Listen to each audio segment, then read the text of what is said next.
All right, Red Embers people, we're going to get it started in here because you are here, as am I, to hear this crucially important and I would say groundbreaking discussion. What up, y'all, and welcome to Red Embers Bookstore Coffee House. I am the poet known as Analysis, and on behalf of the entire team, I welcome you. It is always, always, always heartwarming and important to us when you come because there are plenty of other places that you could have been, other events happening, the comfort and relaxation of your own home. You'll be back, I hope, to that soon, but in the meantime, you're going to get some knowledge to take home with you. How many of you are visiting Red Embers for the first time by chance? Right here. Couple handfuls? Good. All right, good. Excellent, excellent. Welcome, welcome. You are now all Red Embers family. We are looking forward to seeing you often here because there's plenty to do here. You've already discovered one of the most important things, and that's getting something to eat. All right, we are a vegan restaurant. You are welcome and encouraged to go and get something to eat or drink during the event. You can bring it on down.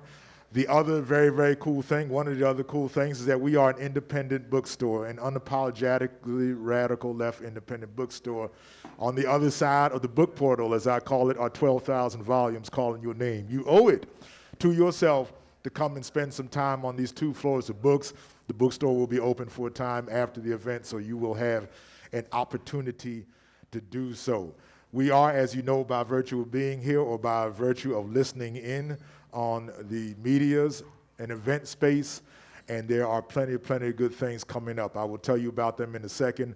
The last thing you should know, especially if you're new to Red Embers, is the most important thing, is that we are a worker collective, a worker cooperative. That means everybody you see on the team is either an owner or in position to become an owner. We are attempting to demonstrate a different and better equitable economic model for business in Baltimore City and beyond. If you want to find out more about that, not only can you go to the About tab on the website, which is redembers.org, but you can also touch base with us, and we will put you in contact with some crucial organizations so that you can get that type of thing crumped also. As I mentioned, we are an event space. I think many of you are already on our e-newsletter, and you should get on it if not. But there's so many good things coming up. I'm just going to highlight 2 of them this week. Tomorrow night, a very interesting discussion on the new book, Push the Water. That is by Edith Reinheimer. That will be in conversation with Red Embers fan Rabbi Ariana Katz. A story about what it means to be claimed by violent forces and what it looks like to refuse that claim, to choose a queer liberatory belonging instead. Again, that is Push the Water tomorrow at 7 p.m. Friday night, very much looking forward to Jen Jackson being here with the new book, Black Women Taught Us, An Intimate History of Black Feminism. That will be in conversation with Kashawn Thompson. And that is a reclamation of essential history and a hopeful gesture toward a better political future. This is what listening to Black women looks like, from a professor of political science and someone who writes for Teen Vogue, all right, relating to all of the generations. As a former youth worker and youth minister, I definitely appreciate that. Again, that is Jen Jackson, Friday at 7 p.m. with Black Women Taught Us. Again, go to redembers.org, go to the events page so that you can catch up with everything that is happening, such as this important event tonight. I've been looking forward, I could safely say the whole staff has been looking forward to tonight's discussion. I'm looking around to see how many folk might be in my particular demographic, that is to say middle-aged or senior Black folk, because many of us, certainly me, I grew up in a family that knew nothing of the Black radical left, pretty much, okay? And so the fact that there were even Black socialists, Black Marxists, the fact that even names that I knew, such as Paul Robeson or Du Bois or Lorraine Hansberry, identified themselves on the Black radical left, that was unknown to me. So then if you take it to the level that our guest is about to take it to tonight, and take it further into even examining how U.S. policy, U.S. racism, and U.S. anti-Marxism, U.S. support of capitalist policy, how all of those things intertwine, certainly never entered my head. Was never even the thought that crossed my mind that these 2 things might have been as consciously or as deliberately done as we are about to get into. So I think this is a necessary discussion that many people will need to hear. I wish even more people were here for it, but playing off the title of the book, I think they're scared, Doc. I think they're scared of you. So we aren't, and we're so glad that you're here. Charisse Burden-Stelly is a critical black studies scholar of political theory, political economy, and intellectual history, whose research pursues two complementary lines of inquiry. The first one interrogating the transnational entanglements of U.S. capitalist racism, anti-communism, and anti-black racial oppression, and the second one focusing on 20th century black anti-capitalist intellectual thought, theory, and praxis, co-authored with Gerald Horne. Many of you, of course, are familiar with Gerald. Co-authored with Gerald Horne, W.E.B. Du Bois, A Life in American History, and also was here with us before for the book, which we have a few copies of, and you need to get that also, Organize, Fight, Win, Black Communist Women's Political Writings. All right, so many more things. So many appearances, so many interviews, so many articles. I want you to go to redms.org so you can read the complete bio for our guest this evening. We are joined by regular Red Emma's fam here, and always glad that they are with us. Erica Caines is a poet, always love a fellow poet, writer and organizer here in Baltimore and around the DMV generally. An organizing committee member of the Anti-War Coalition, the Black Alliance for Peace, and an outreach member of the Black-centered Ujima People's Progress Party. Caines founded Liberation Through Reading in 2017 to work with black children. Again, so much more to read about. Erica, why don't you come up and network, especially those of you who are here in the area. I imagine that most of you are. Make sure that you meet and network with Erica to see how you can get involved.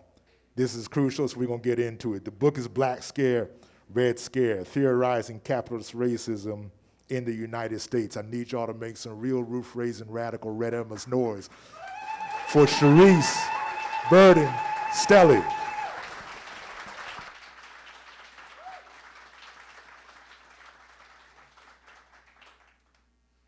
So before I begin, I do want to take an opportunity to say a few things about Charisse. I discovered Charisse through a mutual comrade. They had a podcast called The Left Pocket. I believe that was in the early 2019, maybe 2018. Yeah. First African woman I heard speak about communism in that way, just naming names, knew the dates, the facts, and all of that, and I was just really intrigued by it. And then all these years later, she is not only a comrade, she is a close friend. She is a fellow organization member of BAP. So I'm really excited that I get to talk about what I always bother you about, all these questions, especially pertaining to capitalist racism. Because we always hear racial capitalism, right? But you've chosen to use that framework of capitalist racism. So how does that framework more aptly explain or reflect the devaluation of black labor, which you describe as the sub-proletariat? So I guess, hi everybody, thank you for being here tonight. I always apologize in advance. I had a baby 8 weeks ago, and so I have, thank you. Shout out to Sankara Zolani, my baby. So I have like mommy brain, so if this is just all gibberish, I apologize in advance. But I'll start answering that question by saying we are in a profound battle of ideas, which means that we have to have a commitment to clarity and to demystification, right? Gerald Horne once said, shout out Gerald, that law is the attempt of sort of the government to throw dirt in the eyes of the people. And likewise, all of these, using all these words like genocide and decolonization, et cetera, as a metaphor are attempts to mystify and to really obfuscate what the problem is. And so throughout the book, I have a bunch of repurposed and new vocabulary that I use, one of which is capitalist racism.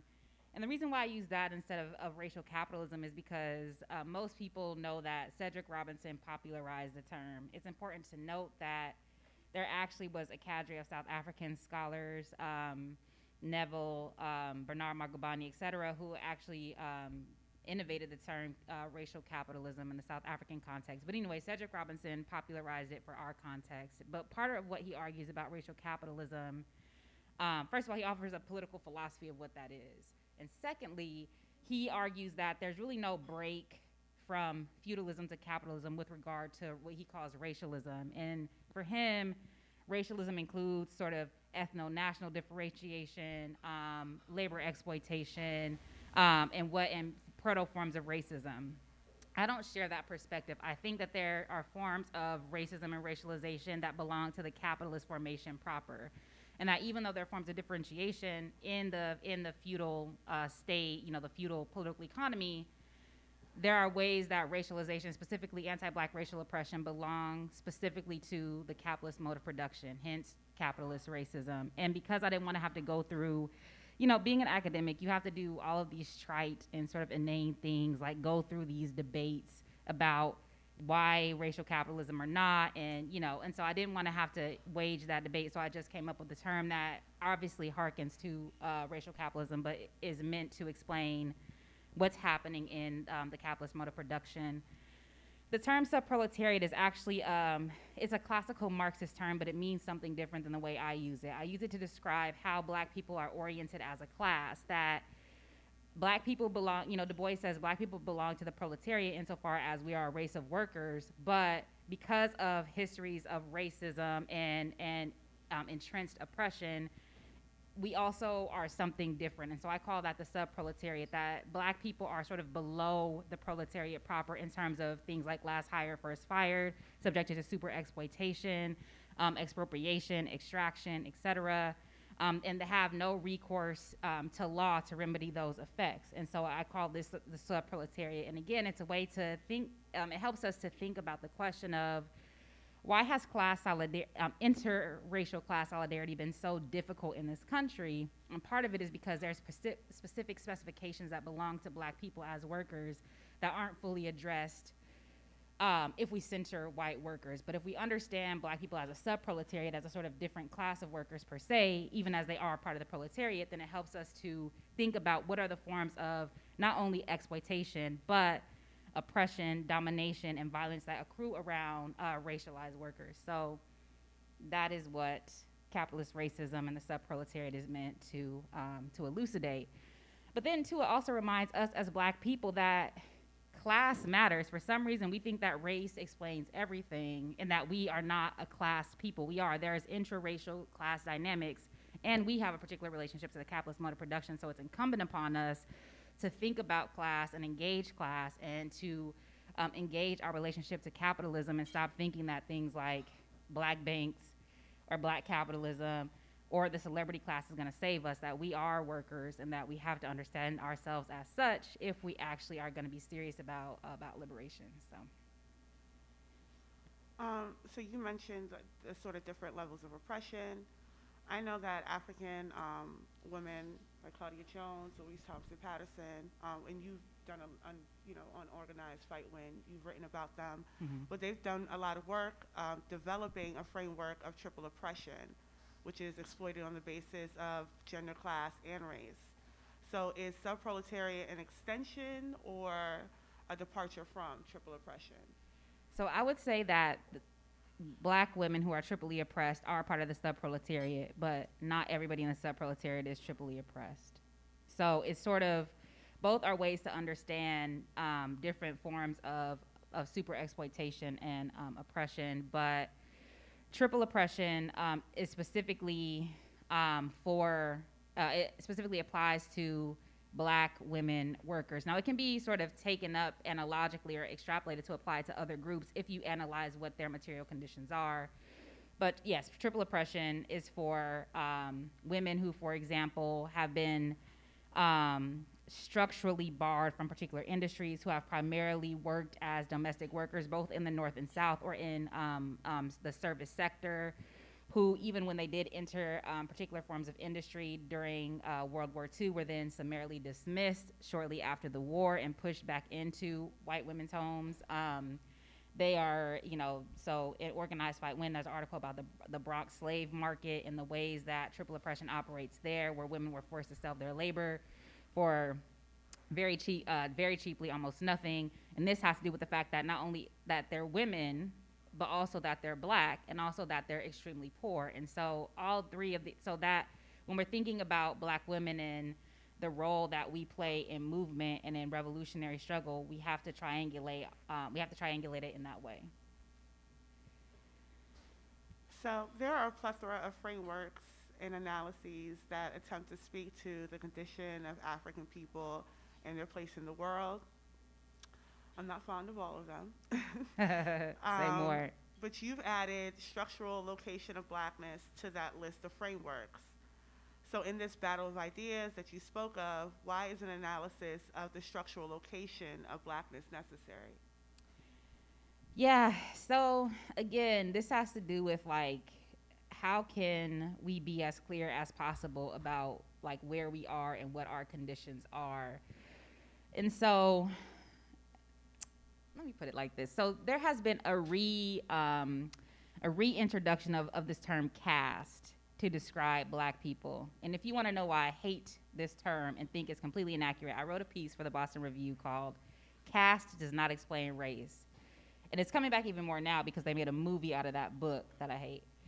And so part of what I explain in that piece is that the U.S. is not a caste society. The U.S. is a capitalist racist society, and that caste does that work of obfuscation, because part of the basis of that argument is that even successful Black people, even Black people who have ascended to a particular class position, they're still subjected to racism, as if they shouldn't be, right? As if they should have been able to transcend what I guess only belongs to poor Black people.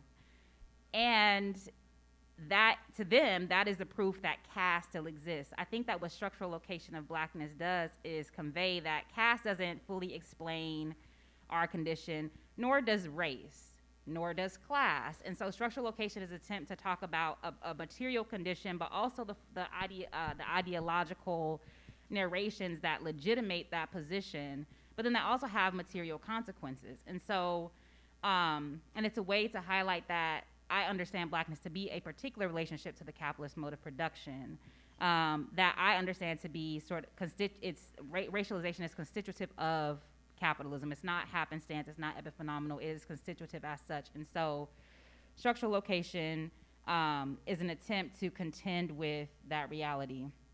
I don't know if it's the most accurate way, I don't know if it's the best way to describe, but it's just an attempt for me to grapple with how do we describe this, and how do we keep capitalism alongside racism as we think about where Black people are and also where we need to go. Yeah, I think what struck me about it is that I think it forces you to ask that question, well, what do we even mean when we're talking about Blackness? Mm-hmm. So to what extent are we saying it? And then it evokes the class question. Yep. So to that point, because we're analyzing this around workers, Black workers specifically, but you speak about Wall Street imperialism in the book. So Lenin tells us that imperialism is the highest stage of capitalism. And in Black Scare, Red Scare, you situate Wall Street imperialism as the highest stage of capitalist racism.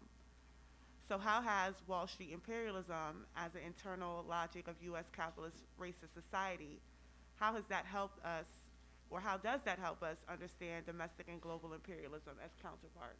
Mm-hmm.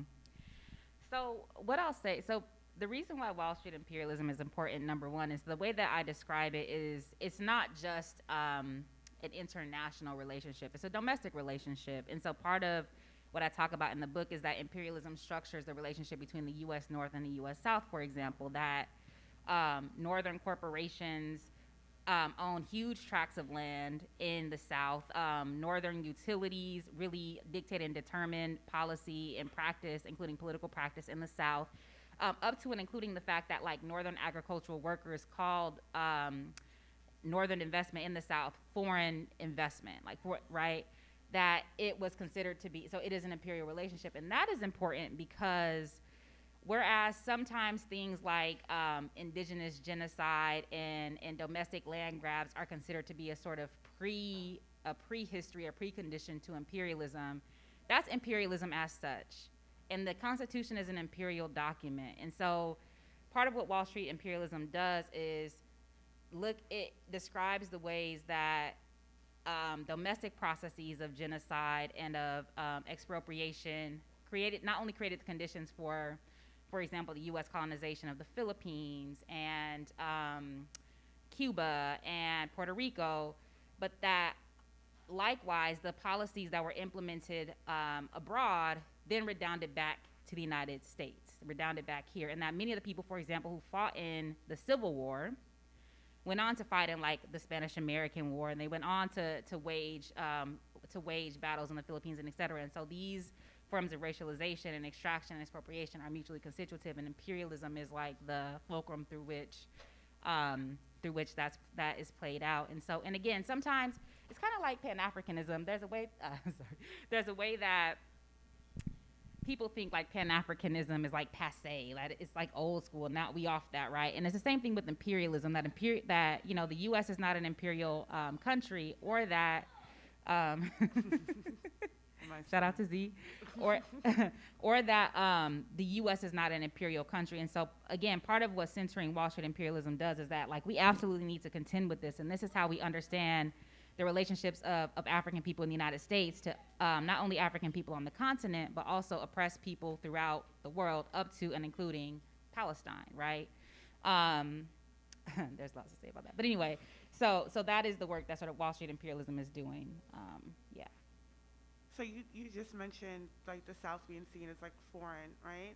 So there's a lot of focus in the book on so-called outside agitator, especially in the first part of the book. You mentioned even the black press contributing to notions of radicalism and sedation because they emphasize self-determination, and even the black belt theory was seen as a threat by people like J. Edgar Hoover. You also pointed out the overlapping perils of the black scare, red scare intersecting with the foreigner archetype of the West Indian. And you said that that was reflected in the perceived communist threats of Marcus Garvey and the UNIA. So how are these hostilities situated within what you described as the red, black, black, red? So basically, so I think it's chapter 3. You write these things so long ago, and then they get published, and you start talking about them again. So anyway, in chapter 3, I talk about these what I call genres of radical blackness, and those are important because they're sort of like archetypes that were targeted by the government. It's not exhaustive, but there are the sort of 3 main things that sort of cropped up in these government documents that I was looking at, and in the archives that I was engaging. And so the red, black, black, red, I say is like the most reviled archetype. This is a black person that actually is in the Communist Party. And so, you know, it's bad to be black, it's bad to be red, but it's worst of all to be black and red, right? Because then you're doubly subversive. Already black people's citizenship and belonging is questionable at best. Black people are on the constitutive outsides of the state. But then if you're red, on top of that, you're subversive and disloyal and ostensibly a dupe of Moscow or of the Communist Party. And so the red, black, black, red is the sort of archetypal figure of destabilization. And this not only applies to black people who are members of the Communist Party, it's also people who can be construed as such, because this is how anti-communism operates. It's not just people who belong to the party or even fellow travelers. It's such a wide dragnet that anything that can be construed as communist is construed as communist. So even like the NAACP, which is full of like, you know, what we might call handkerchief heads. Not always, anyway. It differed from chapter to chapter, but even they, because they struggle for racial equality, and the Communist Party struggle for racial equality, ipso facto, NAACP is a communist front, right? And so so when I first wrote this book, I didn't use the term red, black, black, red. I had the term nigger communist, because that is a term that a senator had called Paul Robeson. And so, and it's also a term that came up in the Angelo Herndon case that, you know, that was said that Angelo Herndon needs to be thrown in jail because the because the Reds are trying to form like this nigger black belt in the South, right? But the external reviewers were like, that might be offensive to people. So then I just changed it to red, black, black, red. I'm making a short story incredibly long, as one does, but the outside agitator is important because these are like educated black people from the North who are ostensibly rallying up the ignorant blacks in the South or those who had newly migrated to the North. And so the outside agitators are dangerous because they come from elsewhere and stir up trouble where they don't belong. And this is rooted in the idea that black people, especially Southern black people, are inherently okay with their dispossessed lot. And that the only way that they actually can be interrogating their conditions, or the only way that they can actually be critical of their subjection, is if somebody from outside comes and tells them that this is bad, right? Because black people are supposed to be, ignorant, docile Sambos, right? But this also creates a particular conundrum because on the one hand, ignorant black people are dangerous because they're susceptible to foreign influence. But then educated people are dangerous because they are unhappy with their lot and therefore they voluntarily take up radical influence. And so it's like black people are just subversive. That's what it comes down to. The West Indian is a sort of, is an archetype that becomes really targeted in a number of ways because West Indians were some of the most radical people who came when they came to the United States because they had an analysis of colonialism and capitalism and race in ways that oftentimes African Americans only had a racial analysis by and large. Not only that, they had an outsized membership in radical organizations like the Socialist Party and the Communist Party, as well as the UNIA. Marcus Garvey is important to this whole story because Marcus Garvey was no communist. He was no friend to communism. He was, in fact, a staunch anti-communist, especially after 1921. So this is a historical development. Marcus Garvey wasn't always an anti-communist, but he becomes one after 1921 because effectively J. Edgar Hoover tried to prevent him from coming back into the country. He went on the speaking tour to raise money for the Black Starship line, and when he was in the Caribbean, J. Edgar Hoover tried to make it so that he couldn't come back into the country. Ultimately, Garvey had this lawyer bribe somebody in the State Department so he's able to come back in. But after that, Marcus Garvey thought if he took up this anti-communist line and took a more conservative approach, that would sort of inure him from state repression, which it did not, and that is the lesson. That you do not have to be a communist, but if you are a racialized or oppressed person and you are an anti-communist, you are negotiating the terms of your immiseration, but even worse, you are advocating your own oppression and repression because if you are for black liberation, you're already too radical. You're already going to be seen as subversive. And so the problem with Garvey's anti-communism was it did not save him. And then it also imperiled numerous others and sort of inculcated members of his organization to also take up this anti-communist line. But also, the black communists like Cyril Briggs and A.W. Domingo, et cetera, they took this staunch anti-Garvey position, and it did not help them.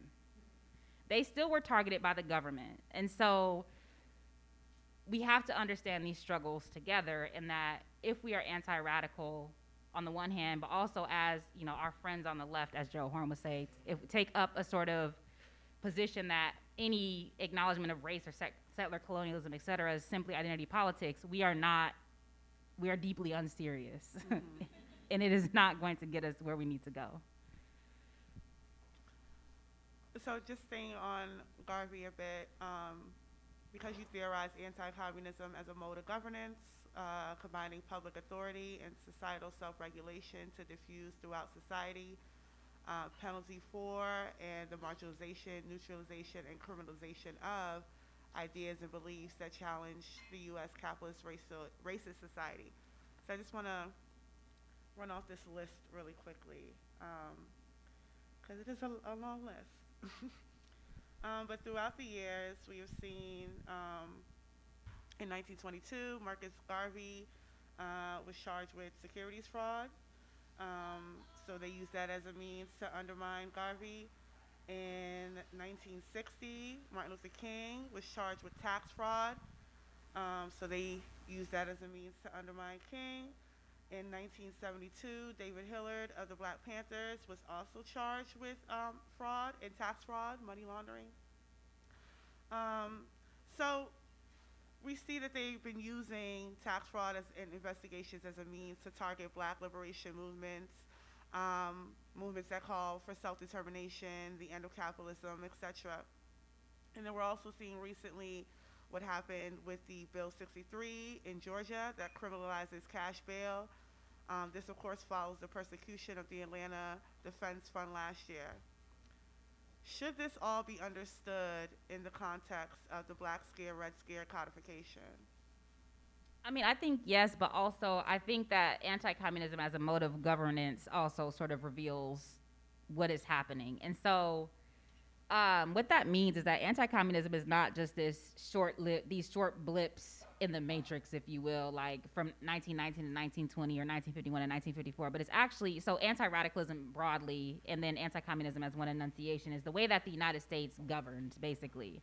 It's the way that the United States governs, and it's also the way that we're socialized to self-regulate, right? To basically to reproduce anti-communist logic without the threat of coercion. So this is where you get people like stool pigeons and snitches and stuff fit into that category. But anyway, I think that anti-communism as a mode of governance describes what's happening because what that means is that like all three branches of government participate in this and all of their agencies. And so what we're seeing is like with tax fraud, for example, is that the IRS, it was a key sort of department that was used for the criminalization of radicals and black people. So, you know, for example, these radical organizations and these black organizations was constantly be audited because when they were called before these committees, they would be asked a series of questions. And if what they said before these committees did not match up to what was discovered when they were audited, they could be thrown in jail for perjury. The IRS was also used because part of why people were jailed was for not turning over the names of those who had donated to their organizations. They could be, you know, so they can be held in contempt and thrown in jail for any 6 months up to a year. So this happened to Alpheus Hunton. And so I think that likewise what we're seeing now is that people who are engaged, who are using their financial resources to help those who are engaged in struggle, even if they themselves are not engaged in struggle, they can be criminalized by association. And so what this does is it basically, it's financial terrorism. It basically discourages people from using their resources for movement, and it's meant to intimidate and to terrorize people. And RICO is important because RICO is racketeering, influence, and corrupt organization. And so what RICO does is that if you establish that a group is a criminal enterprise and you find one person guilty, then every single other person associated with that ostensible criminal enterprise is also guilty. This is precisely what happened with the 1948 communist trials, right? That if you indict one leader of the Communist Party, every other person who belonged to that party or every other person who was associated with the party also becomes guilty by association. So one can argue that these anti-communist trials were a precursor to like RICO. And so all of that to say, like, history doesn't repeat itself, but it rhymes, as I always say. And so, and these draconian laws always come about at these particular confluences, right? Polarization of resources, war or immediate post-war, and uptick in racial violence. And so these draconian laws are meant to crush the fight back that happens in these contexts. And so we're precisely in this context. We also see this happening with the weaponization of like anti-Semitism, right? And anybody who is pro-Palestine and those who align with those views or who stand up for people with those views, et cetera. So it's the same, it's not exactly the same boogeyman, if you will, but this is the exact same logic that was set up as part of this sort of Black Scare, Red Scare apparatus. Yeah, so I could just make this my final question because I got to hear you and Jody speak about it, and I've been clearing it up ever since. But recently, Nancy Pelosi, we probably all heard by now, responded to protests and ceasefire calls by calling for a federal probe into protesters, suggesting they may have ties to Putin's Russia. Additionally, there's a video of Pelosi instructing protesters to return to their offices in China. In 2022, when the proxy war in Ukraine began, there was a surge of repression of dissenting voices, particularly those critical of the US, EU, NATO alliance, which was, and then following October 7th, as you just named, the protesters or any support for Palestine has been faced with allegations of being affiliated with both Hamas and Russia. So this association, as well as allegations of anti-Semitism, has resulted in job losses and student expulsion and punitive measures against individuals who express any sort of views outside of what the U.S. considers loyal. And you speak about a lot about loyalty in one of the chapters.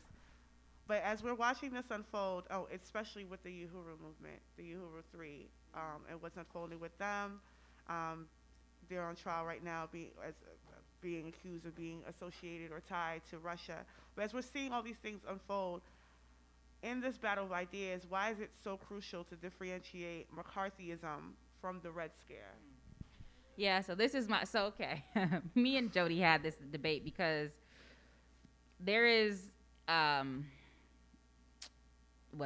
group. Anyway, so I think there are people who are interested in the new McCarthyism as a framework. Okay, so it's not that it is problematic as such, but again, McCarthyism is only one enunciation of a broader Red Scare, and it can be called. McCarthyism is unique, or McCarthyism is a particular configuration of the legislative branch of government running point on the Red Scare. So it's so McCarthy was a senator, and so when he is primarily in power, it's the legislative branch that is sort of at the helm of driving anti-communism. That's not always the case, and that is not always the sort of most potent force. So, for example, loyalty oaths.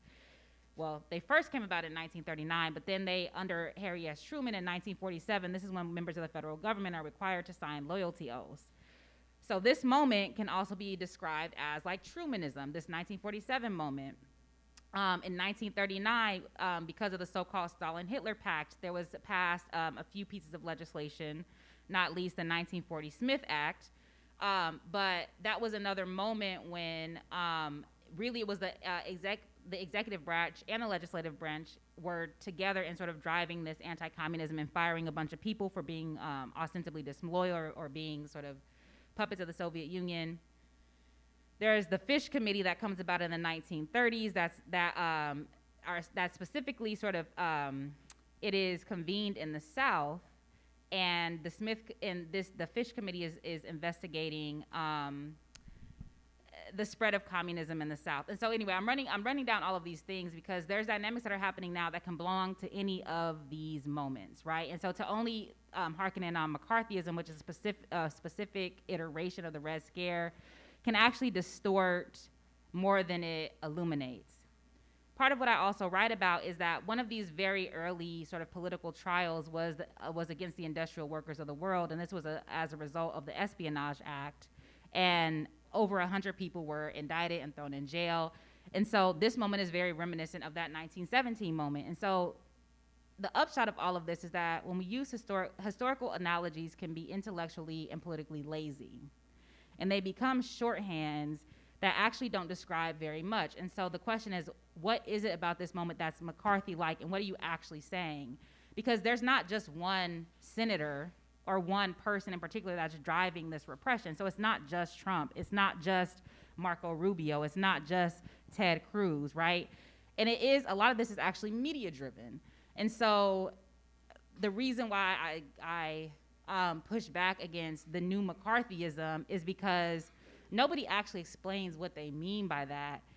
And not only does it distort what's happening now, it distorts what happened then, right? Because it's not as if people are pulling out what happened during the era of McCarthyism, which is 1951 and 1954, and then making careful comparisons.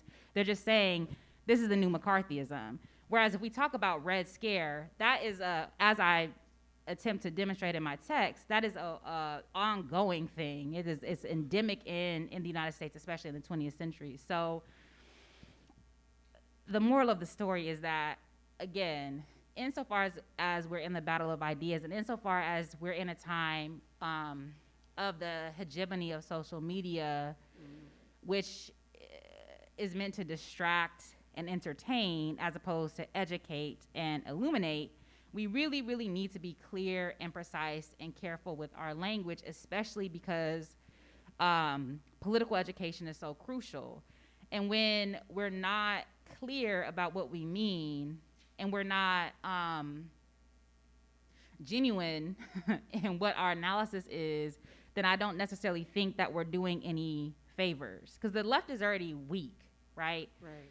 And as you know, there was this thing on Twitter that was like, you know, the Western left is a glorified reading group, right?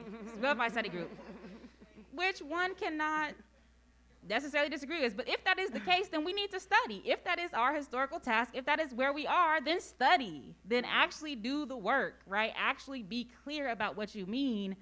And we don't have to use these analogies. Just say the thing. Like, we don't. See, I feel the same way about fascism. This debate about fascism. I won't go into that. We can talk about that more in Q&A if y'all want. But just say the thing. We don't have to say this is the new McCarthyism. We can say that this is a moment of repression by the one party, two faction state, that is to say Democrats and Republicans, whereby it is being criminalized to be against war, to be against the overfunding and the funding at all of police, to be against black liberation, or excuse me, to be for black liberation, and to be against perpetual, forever wars. We can just say that. We don't have to make these weird analogies. So anyway,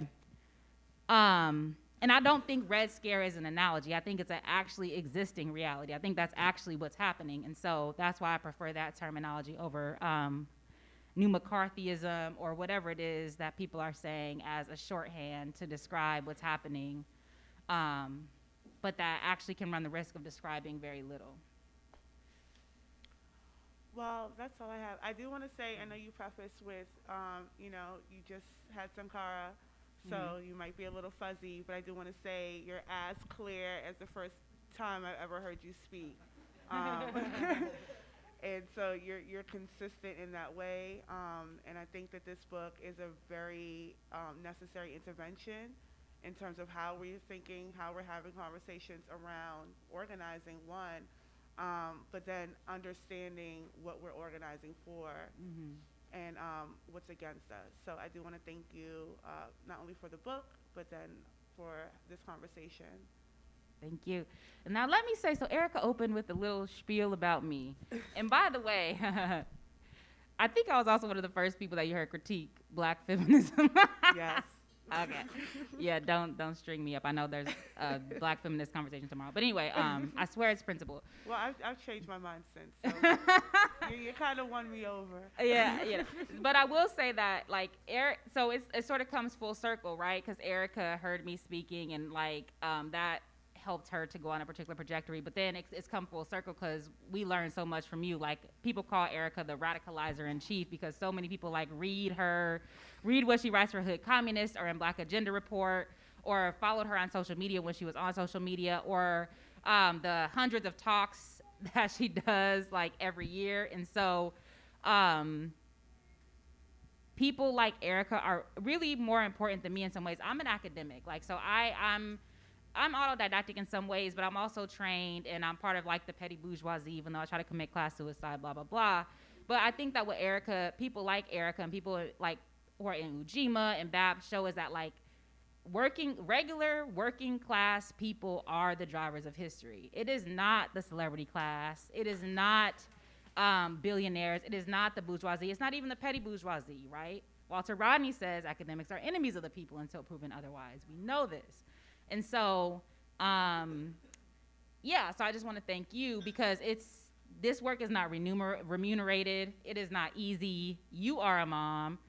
And it's 24/7. And so it's as important to listen to people like Erica, Sheena.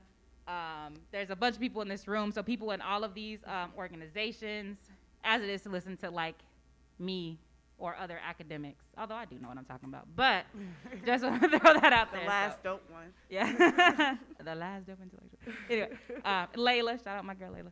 She's a good one too. So anyway, so thank you. Thank Yes. you. All right. Thank you.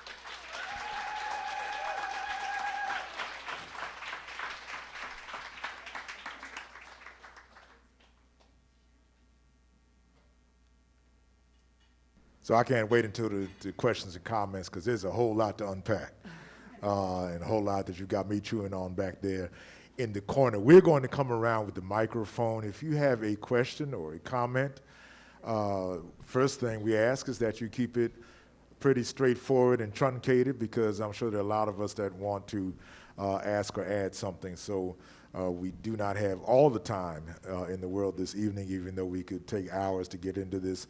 So I'm going to ask that you raise your hand, and as I come around with the microphone, that you keep your question or comment relatively short and to the point. As always, we invite diversity of questioners. So if you have a comment or a question, please raise your hand. Remember, this is Q&A, not UNA. Keep it distinct. Okay. So in your book, you make the distinction that un-Americanness and Africanness or Blackness are always going to be associated with one another. I would just like you to expand upon briefly how people must divorce their notion of earning Americanness, somehow transporting them to freedom. Yeah. So I think it was Queen Mother Moore that said something about kittens and biscuits. That just because you put kittens in the oven does not make them biscuits.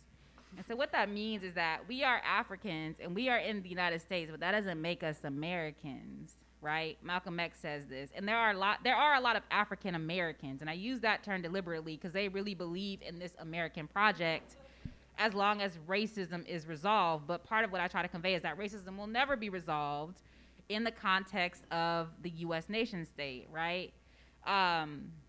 And that when you ascribe to Americanism, you're ascribing to imperialism, to the oppression of the overwhelming majority of the people in the world who are colonized people, racialized people, and people who are the sufferers of imperialism.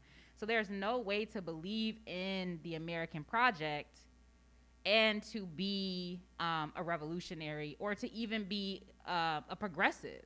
They're just fundamentally incompatible. And then it doesn't mean, well, then why, people will say, well, then go back to Africa or whatever. Go back to wherever you came from. And it doesn't, so it's just like we all participate in capitalism, even as we are working to, overthrow it. Well, some of us are, right? Some of us are not. But the idea, there's just so many other life-affirming, human, flourishing identifications that we can have, and it does not have to be with America, because this place doesn't even belong to us. Indigenous people are the stewards of this land, and so we can have that conversation with indigenous people, but until then, so I think Americanism, it's a way for people to try to mitigate the violence enacted against them, but it's never going to be supportive of any project of liberation, because that's not what this country is about. I have a question over here. Erica, you can say stuff too. I don't answer all this stuff. I'm an African.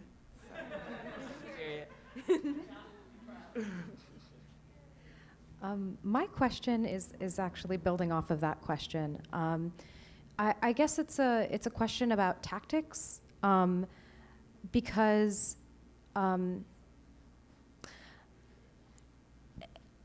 it's how radical organizations that may be, multiracial, multi-ethnic, or even majority white, how they can intelligently, confront or neutralize what I kind of call the multi-ethnic right.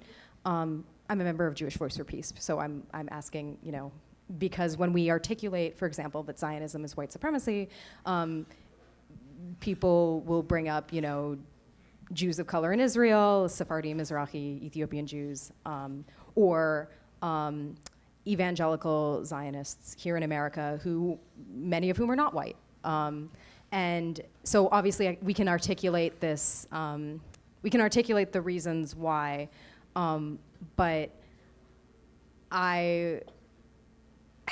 tactically, how does a white radical, how does a right how does a white radical organization, you know, push back without, you know, opening themselves up to accusations of white privilege or white supremacy in that countering, if that makes sense. Well, I'm not white, so that's not really a question for me. I think John Brown provided a very good model for what is to be done for white people. And I don't actually mean that facetiously. You have to risk it all, right? So just like people have to commit class suicide, you have to commit race suicide, and that doesn't mean literally committing suicide. It means a commitment to white supremacy and securing your hierarchical position in the future. That is what it means to sort of commit like a race suicide. But also, you don't have to take any of these critiques seriously because just like there are Zionists of all colors, there are white supremacists of all colors and imperialists of all colors. And so just because there are Jews of color does not mean that has nothing to do with anti-Zionism, because Zionism and Judaism are not the same thing, right? As many people have argued, including Kwame Ture, like Palestinians are Semitic people. So when we're talking about anti-Semitism, what are we actually talking about? And so I also don't think organizations need to entertain those accusations because they're obviously bad faith accusations. They're trying to paint you into a corner and to undermine the types of work that you're trying to do. The question, to me, the more important question is, what are the actual commitments of people of white people in those organizations? Because sometimes pointing to these bad faith critiques is a way to obfuscate or to evade responsibility, is to evade creeping liberalism or some allegiances to a particular type, to settler colonialism, or an aversion to real decolonization, which is not reading more books by Palestinians or black people. That's not decolonization. And this moment has shown us how unserious people are about decolonization. Period. Like, people are deeply hostile, not only unserious, deeply hostile to decolonization, and are willing to eliminate the people who are serious about it. So I think that those are that sort of self-criticism and internal reflection is more important than trying to confront bad faith critiques of what the organization is doing. I agree. Right. Hello. There's a lot of people in here. Fuck. My name is Faji. I'm a cultural worker and musician, and I guess I wanted to ask for advice on something. It was great hearing you talk about the importance of using very precise language and not. I think a lot of us can be very well-meaning about the things we say, but as a result, we're obscuring the present moment in the past. So I'm seeing a lot of that. I'm sure we've all seen with phrases like "rest is resistance" or joy is radical. Rest is rest. It's okay. Yeah. Rest. So I think what I'm curious, as a musician, beyond writing, I guess explicitly political music, I'm wondering about what myself and my peers can do to I guess kind of reverse a lot of the ambiguity and what to me feels like counterinsurgency. We're seeing with Palestine, it's free them people, but now it's ceasefire now. And obviously ceasefire is part of the process. But yeah, I'm wondering what insight that y'all could give.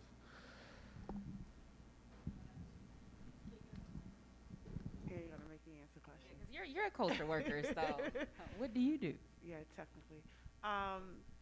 No, I don't think that there like to name oneself as a cultural worker as opposed to a creative, right? Because you're being precise about the language. That is a political position. So I don't know if there's any way to avoid being explicit in the way that you produce music because you understand your lane and your position as a cultural worker. I do think though that there is, I guess that comes to people referring to themselves as creatives. I do think to your point of the rest is resistance, the joy is resistance, and then art is resistance. Those kind of things I think are an issue because they come without a sort of class analysis. They come without really understanding the purpose of why one makes art. But I do think in terms of how you can have those discussions, it's really good to study like the Black arts movement of that time because they were deeply engaged in these kind of struggles around art for art's sake or, art that's the backbone of a movement. So I do think that that's really important to engage those kind of works. And I think, so to me, it's sort of like, it's not really what art can do for movement, but how is movement reflected in your art, right? So this is why we say join an organization or be parts of collectives or, do whatever work you find to be important in your particular locality, because that is what's going to inform what you do. I can speak to this from the perspective of an academic. Too many academics try to think about how their work can fit into or can talk to what's happening on the ground versus being deeply, if not attuned to, but immersed in what's happening on the ground and letting that inform even the questions that they ask and the type of work in which they engage. And so it's not like, how can my song, talk to this movement, but rather like when I am in movement, what are the types of cultural work that really do promote types of joy, comradeship, and connection within movement? Because part of, I think, what deters people is like movement work is hard. It's often thankless, it's exhausting, but it's painted as like, joyless. And it doesn't have to be that, right? But then it also can't be like cha-cha sliding and raggedy ass Uggs for, right? Like it can't be that either, right? And so I think that's why movement has to inform all that we do, our scholarship, our cultural production, even how we understand care and rest and those types of things. Because really, somebody asked, I was on some panel about decolonization the other day, some academic panel, but they talked about like self-care, and to me, a person is a person because of people, right? And so the best way to care for oneself is to care for one's community, right? And we hear all these things about like, go to therapy. If everybody needs therapy, there's something deeply wrong with the society and how we relate to each other. And so there's a collective like healing and restfulness and collective care that needs to happen, and that's sort of what's important, I think. To that point, engage Charisse's work on mutual comradeship. Thank you so much, both of you. I am very excited that I'm here. Whenever there is any conversation that explicitly around labor, I'm very, very excited. And I have two questions. Mm-hmm. The first one is more important than the other, so feel free to ignore the other one. So I was radicalized in a different language, so I'm always having a hard time figuring out how to express myself. I understand. I've read this, by the way, and I'm here to get a sign. But would you say that the framework that you're presenting in this book, I didn't read the Black Scare, Red Scare, would you say that it can be fit to explain the dialectic relation between exploitation and oppression? Because the way it was radicalized is you start somewhere and you go type in a circle, but it's a different type of social structure, it's a different type of economy, it's a different type of colonization. So I don't necessarily share the experience of being radicalized in this country. But I've always felt like because I definitely agree with what you mentioned earlier about Erica, and I've read some of her articles, it's amazing. But the fact that it seems like you're coming up from this point where the working class is moving history along. So can we say that, can we separate the red scare from the black scare? Can we get to a point to put it into an order type, and which I guess will open a larger question of we need to struggle within multiracial organization that is focused around labor and labor relation, means of production, ownership, and then keep in mind all the different level of the struggle. This is the first question, which is also related to the second question, and I've heard some some rumors, but so earlier I think you mentioned something about a triple oppression. Yes. So I don't know, so please excuse my ignorance, but it felt like it's coming from a class analysis and not necessarily, quote unquote, an intersectional type of theory. No, I know. I read the article about what is the All black feminism. no. Some Asasha, Taras, Badici. Yeah, I love it. So I know it's not the same, but at the same time, I guess my main question is, what should we do? Like, what is the next move? Like, and this goes back to what you said about academia being the enemy until proven otherwise. I want to get out and I want to actually organize and be involved, while understanding how academia itself can be a complicit, and figuring out that I need to be within an organization within the multi-level of the struggle itself. So those are the two questions, and you're absolutely okay to skip the other one. Thank you. You know, I think that the way to resolve all of these contradictions is, again, number one is to be exceedingly clear about what the struggle is and how you're situated. So, and that's theoretically what intersectionality is supposed to describe, how you're situated. But naming all of your all of the ascriptive categories to which you belong is not the same as being clear and being honest about where you're situated. And so the other thing Walter Rodney talks about is being like a guerrilla intellectual, which means waging struggle wherever you are, right? And so it's not about disavowing being an academic or disavowing whatever occupation you hold, whether it's a culture worker or whatever, because we all have to work. That's the nature of being in an exploitative society. It's literally called cost of living, right? We have to work or we will literally die because we cannot live. And so I think that clarity is really, really important, because it is always important to struggle against exploitation. It is always important to struggle against oppression, but you need to be clear about what's the primary contradiction, right, and what are secondary contradictions, and when it's appropriate to struggle around each, just like we need to be clear about when coalition is necessary and the most viable form of struggle and when it is not. Because we know historically, in United Front moments in this country, the left gets crushed under the weight of liberalism. And that is because the left is historically, even in the 1930s, is probably the strongest point of a left movement, right? And so coalition is not always appropriate. Sometimes, but when the left is so weak, you necessarily have to be in coalition with other people because there's 8 people on the left, and 2 of them are Trotskyists, 3 of them are Marxist-Leninists, and then there's 1.5 Mao, whatever.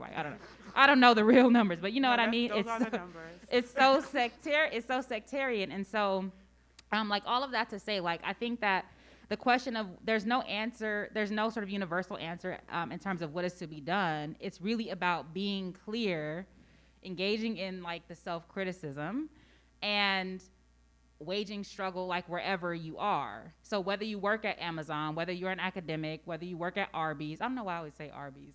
I've never met anybody that ate anything at Arby's. I've never seen a roast beef sandwich, but anyway. Anyway, and so there was something else I wanted to say. Yeah, so I don't really have a real answer to your question per se, except for the types of things that I think through when I'm trying to approach these questions, right? It's always sort of what are the questions that we need to ask, and what are the moves that we need to make based on how we're situated, based on our structural location. Yeah. And this is why things like rooting for everybody black or believe all insert ascriptive category is bullshit.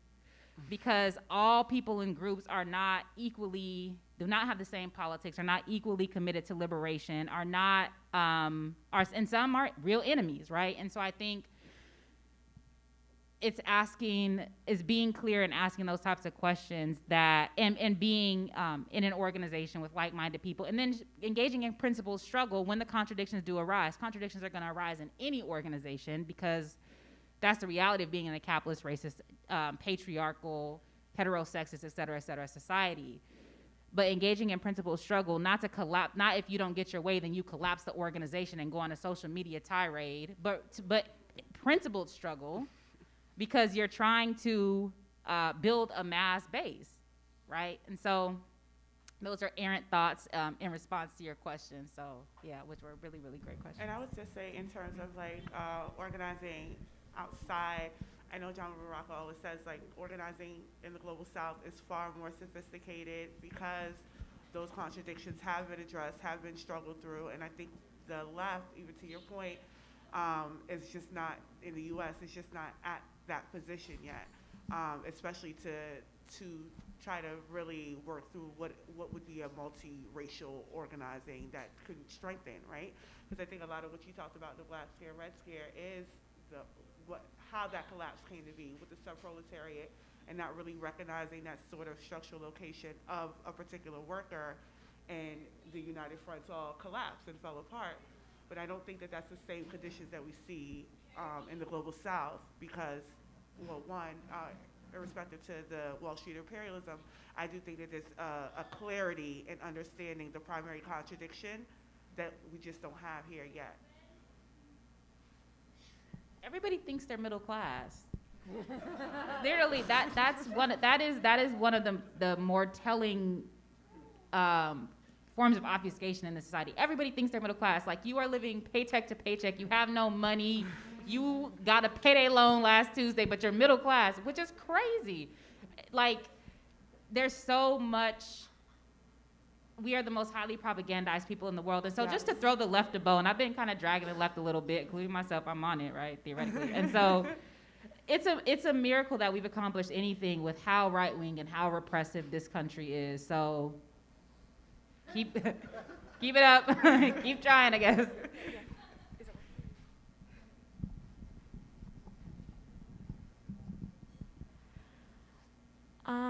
Okay, this is a question for both of you. You kind of already expanded on it in the first part of the question that was asked, but in Black Scare and Red Scare, you mentioned many events in the 20th century where people engaged in organized resistance. Could you elaborate on why it's important to not only join an organization, but as people that are inside of the imperial core to commit to struggling towards the end of imperialism in the US empire? Well, for one thing, just a very sort of basic thing is you join an organization to remind yourself that you are not crazy, right? And I don't mean that in an ableist way. I mean that because everybody's either a liberal or conservative, 95% of the country, right? And so joining an organization reminds you that you're actually on the right side of history, literally, because there can be a cognitive dissonance that can set in if you are a radical in this country, if like, it's inconceivable to sing the national, whatever, right? Whatever. You're not a patriot, you know. So I think that's one reason to join an organization. Another reason is because there is no, contrary to like the great man theory of history that pervades this country, there is no one person that has changed anything ever, right? That is a distortion of history. It is people, masses of people engaged in real world struggle that are the agents of history. And so that's why it's important as well. Also, being in, it depends on what organization you're in, but generally joining a movement organization means that you're combating liberalism. Liberal individualism is our set point in this country. And having to engage in discipline, having to confront the fact that you don't always get what you want, that you have to struggle, even if your idea didn't win the day, you still have to commit to that thing, right? Practicing discretion, practicing mutual care and actual mutual aid, not donating to GoFundMe's. I never understand how that's mutual. We should support each other, but I just don't understand how that's mutual aid. I don't understand the mutual of that. But anyway, engaging in actual mutual aid, that is to say, mutual care to sustain organizations and communities. So all of those sort of ethical orientations and those political commitments are reasons to join an organization. But again, we have to build a mass movement, right? And there's no way to do that if everybody's just popping into a protest or a march and, you know, doing whatever it is that they do, from carrying a sign to maybe acts of sabotage, and then going and then retreating back to their individual corner. That's just not how revolutions are made. So those are just a few reasons. Also political education. So most people hate to read. And I understand that because oftentimes in K through 12 education, reading is used punitively. And people, you know, are embarrassed, like they're reading, like having to read out loud, people are ridiculed and shamed, whatever. So there's many reasons, and also we live in a edutainment society, so reading, like any type of literacy is discouraged. And so reading collectively allows you to go slow, and it reinforces that it's okay not to understand because you're reading collectively, and everybody's gonna understand something different. And then it's also sort of accountability. So to make a short story long again, joining an organization combats against alienation, individualism, and the pessimism that can set in when things feel like too big or like it's just impossible to like do what needs to be done. Yeah. I would also add that our enemies are organized. Period. And we can see that play out currently, right? The UN Raw, that was, everyone took their money out. The West collectively got together and did that. That's an organized front. If we look at the US, EU, NATO axis of domination, that's an organized front. There's no military occupation that happens where it's just one nation. It's oftentimes coupled. Like if we look at Africa, it's France and the US. It's not just one or the other. So understanding that the enemies, or understanding the primary contradiction as an organized one, really sets forward the understanding that we need to be taking this seriously as an organized front, because we can't combat it as individuals, because we haven't been able to. I have two questions left here and there, and I know we have more questions that are percolating, folk, but I might have to cut it there because we are running against time, especially because we all want to get the book and come meet our author for the evening. So I'm just going to finish with these last two. I'm going to go here first and then finish up with you.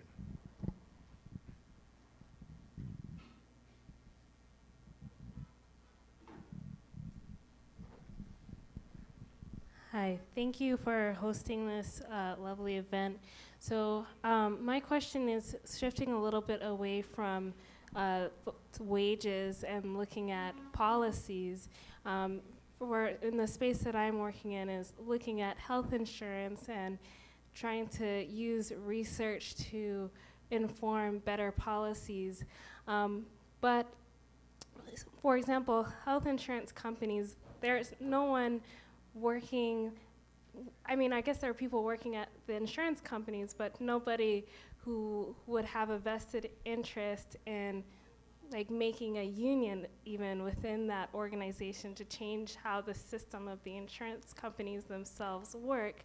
But I went to a conference just yesterday where the American Heart Association noted the importance of looking at what they call social determinants of health, where the social environment is the biggest precursor, more than race, genetics or anything for that matter, differences in race that have the biggest change in health impact. So he said we should have paid time off, for people to go to the doctor, we should invest in education, we should have grocery stores. But the thing about everything that he said was we should then call our policymakers. So I asked, well, you work at the American Heart Association. Well, can you use your platform to advocate for these policies that you believe in? And they sound very socialist in ideology. Maybe you can actually do that rather than us trying to fight against health insurance lobbyists. And he said, well, it sounds like we're not doing enough. And then we talked afterwards, and he looked me straight in the eye and said, so you're a revolutionary, but from experience, I can tell you that a catalytic change against the capitalist organization is just not going to happen.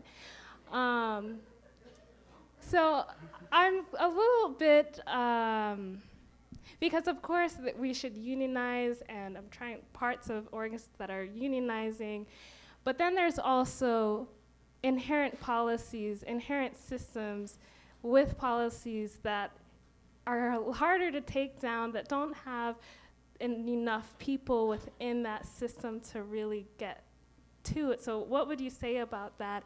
And the second thing is, what you say to join organizations. There are a bunch of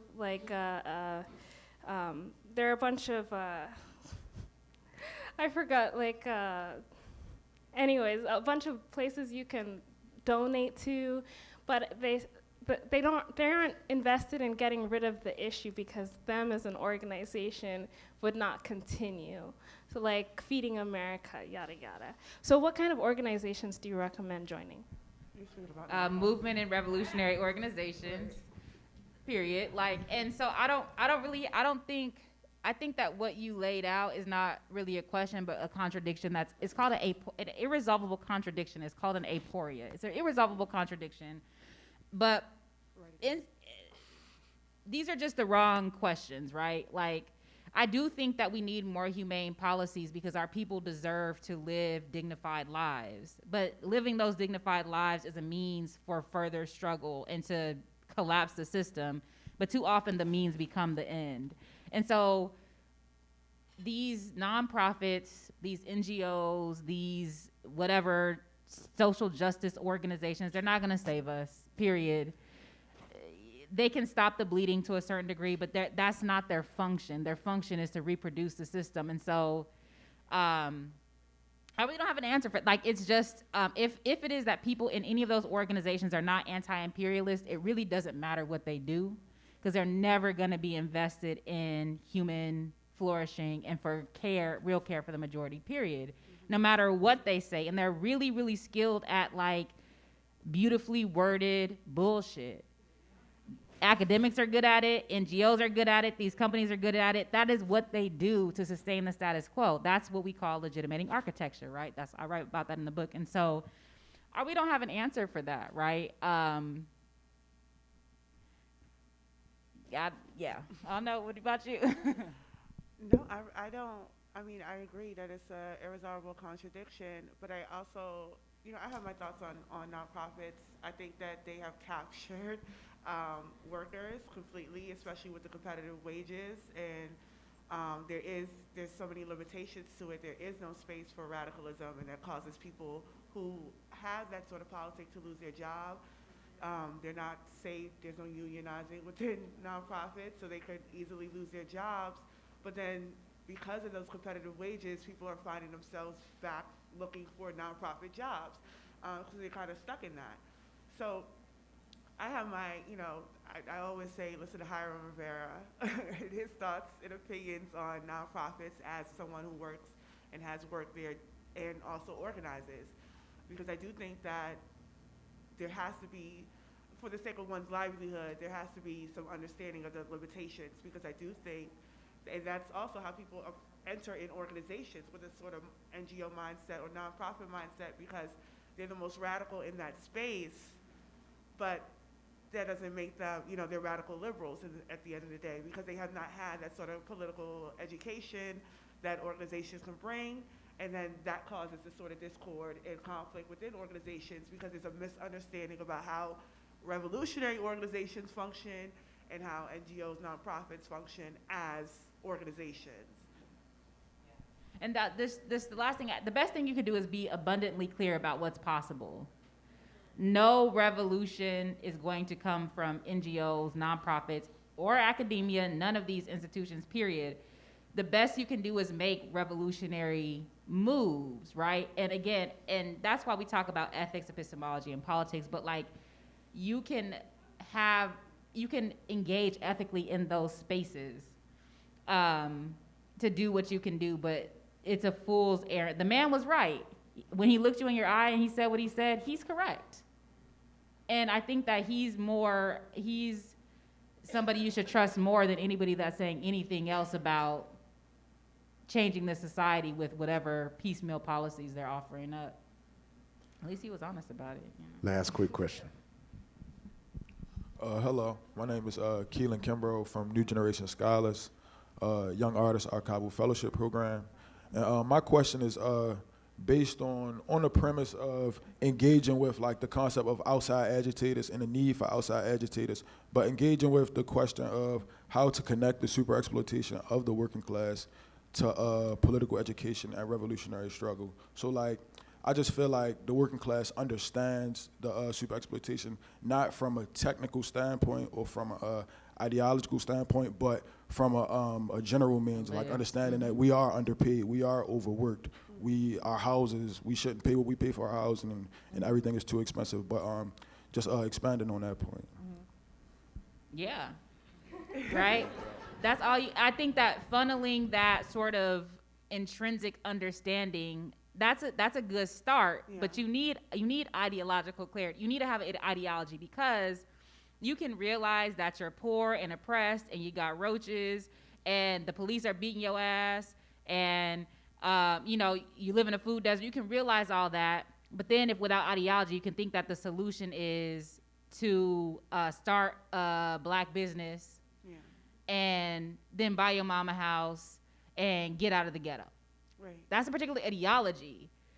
Another ideology is that, I live that way because there's a tiny, tiny group of people who own the overwhelming majority of resources, and they are fundamentally invested in my demise. That's a different ideological framework.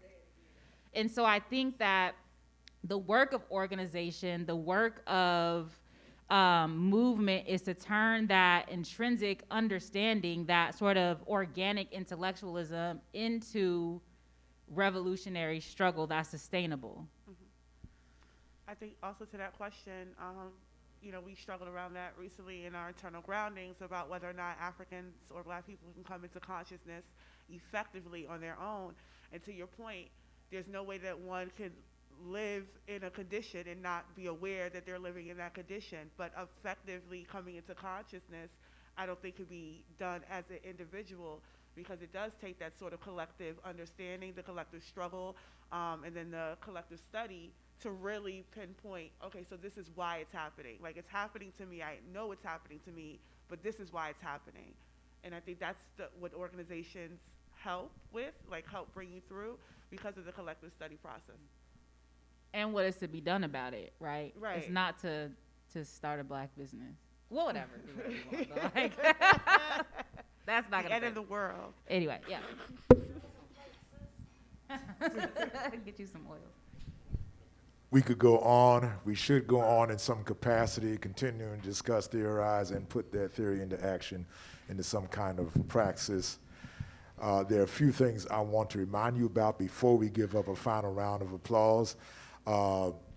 First, that the book, again, is over there with me in the corner. When I get back over to that corner, if you're paying by card or tap, you can also do both of those things in the bookstore as well. If you're paying with cash, go on down to the bookstore.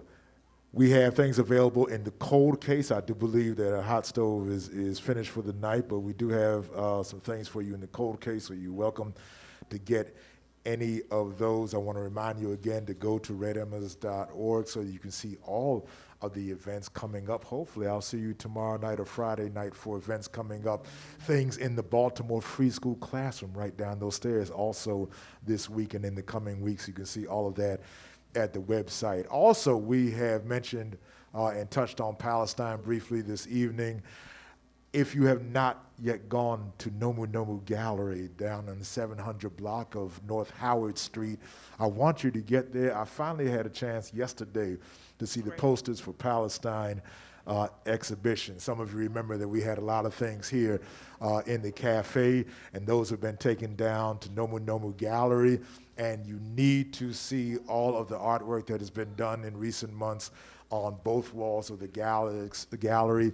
It is powerful. It really is breathtaking, and it will inspire you just to be among that artwork for a few minutes. So again, 700 block of North Howard Street, Nomu Nomu Gallery, and that exhibit runs through February the 25th, if I'm recalling correctly. So you owe it to yourself to get down there, sponsored by Artists Against Apartheid, and that is, you can learn more about Baltimore Artists Against Apartheid. That's the IG, isn't it? I want to say. IG is Baltimore Artists Against Apartheid. Many of us here in this room were at a meeting last night, so if you want to connect with that, please get with us on that. And all of that ties into everything that we've been talking about. I know many of you want to come up and ask some questions. You have me percolating on some things. I love your differentiation of the terms McCarthyism and Red Scare more broadly. Certainly, I think I'll begin to kind of frame those terms in the way that you have, as well as some other things. The book is Black Scare, Red Scare. Please come get it from me. Come get it in the bookstore and come up and have our guest sign it. Erica, you already know, you're Red Emma's fan. You're always welcome to drop the knowledge, as you always do every time you come here.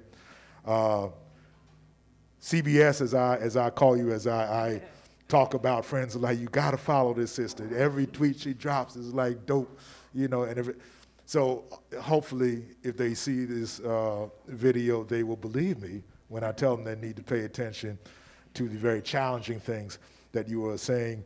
We thank you. You are always welcome. You're a Red Emma's fan. I need you to give up one final roof-raising Red Emma's round of applause for Charisse Burden-Stelly.